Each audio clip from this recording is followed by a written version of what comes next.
नमस्ते, मैं हूं पूनम गौड़ और आप देख रहे हैं वनवर्ल्डन्यूज़.com की प्रस्तुति उन ग्रहों की बातें।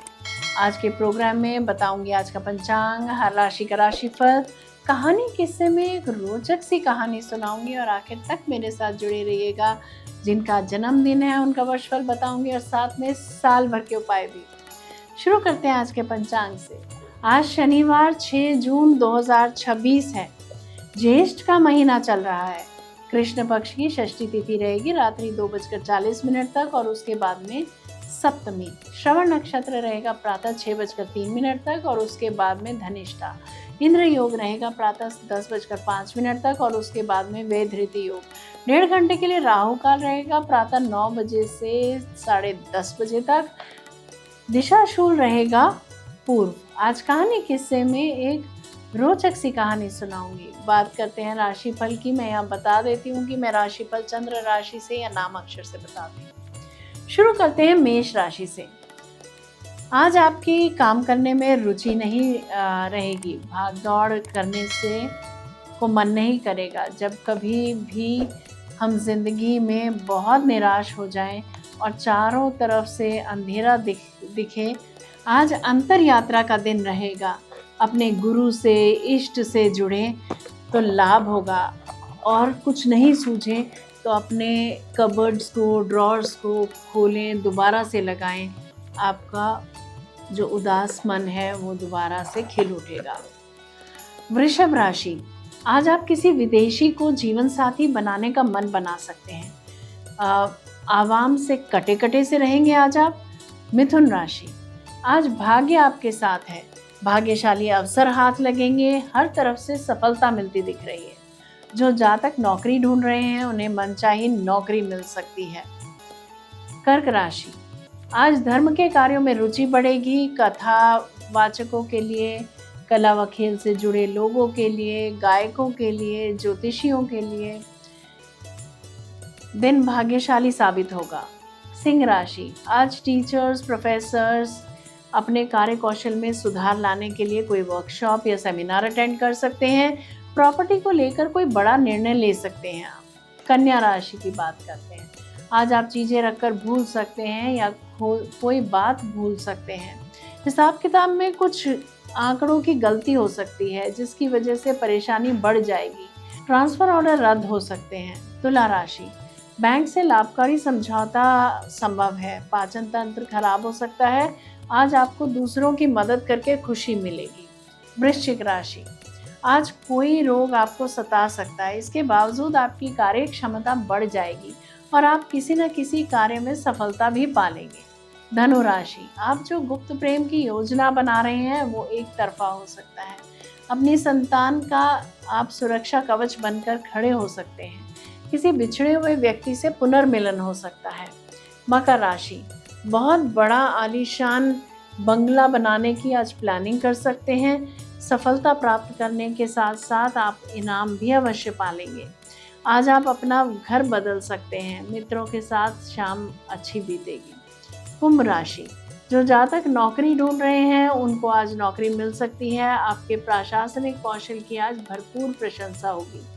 मीन राशि। पुराने सामान से लाभ होता दिख रहा है। किसी इंश्योरेंस पॉलिसी को रिन्यू करवा सकते हैं। वसीयत लिखने के लिए आज का दिन अच्छा रहेगा। ये था राशि का राशिफल। बात करते हैं कहानी किस्से की। एक शांत गांव में एक वृद्ध संत रहते थे। दूर दूर से लोग उनके पास जीवन की समस्याओं का समाधान पाने आते थे। संत का जीवन बहुत सादा था लेकिन उनके विचार अनमोल थे। उम्र के अंतिम पड़ाव पर पहुंचकर उन्हें महसूस हुआ कि अब उनका समय अधिक शेष नहीं है। उन्होंने अपने चारों बेटों को अपने पास बुलाया। चारों बेटे पिता के चरणों में बैठ गए। संत ने मुस्कुराते हुए कहा, बेटों, मेरे पास धन दौलत तो नहीं है लेकिन मैं तुम्हें 4 ऐसे रत्न देना चाहता हूँ जो तुम्हारे जीवन को सुख, शांति और आनंद से भर देंगे। बेटों ने उत्सुकता से पूछा, पिताजी वे कौन से रत्न हैं? संत ने धीरे धीरे कहना शुरू किया, पहला रत्न माफी। संत बोले, यदि कोई तुम्हारा अपमान करे, बुरा कहे या तुम्हारे साथ गलत व्यवहार करे तो उसके प्रति मन में बदले की भावना मत रखना। उसे क्षमा कर देना। क्रोध मन को जलाता है, जबकि माफ़ी आत्मा को शांति देती है। फिर उन्होंने एक घटना सुनाई। एक बार गांव का एक व्यक्ति संत को बहुत अपशब्द कह रहा था, लेकिन संत शांत रहे। लोगों ने पूछा, आपने उसे जवाब क्यों नहीं दिया? संत मुस्कुराए और बोले, यदि कोई हमें उपहार दे तो हम उसे स्वीकार न करें तो वह उपहार किसके पास रहेगा? उसी प्रकार मैंने उसके कटु शब्द स्वीकार नहीं किए। चारों बेटे पिता की बात ध्यान से सुनते रहे। पिता ने कहा, दूसरा रत्न है भूल जाना। संत ने आगे कहा, यदि तुम किसी की मदद करो तो उसे भूल जाओ।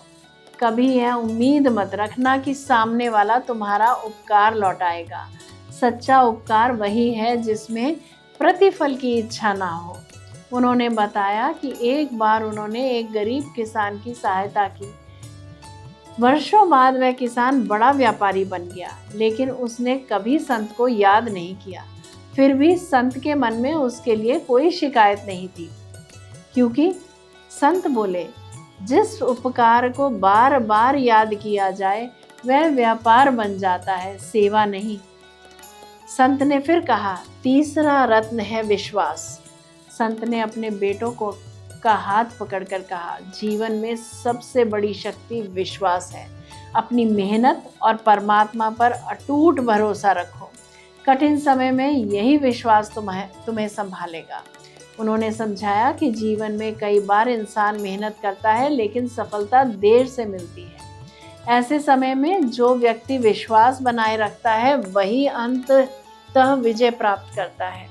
ईश्वर कभी किसी का परिश्रम व्यर्थ नहीं जाने देता। संत ने कहा, चौथा रत्न वैराग्य। अब संत की आंखों में गहराई उतर आई।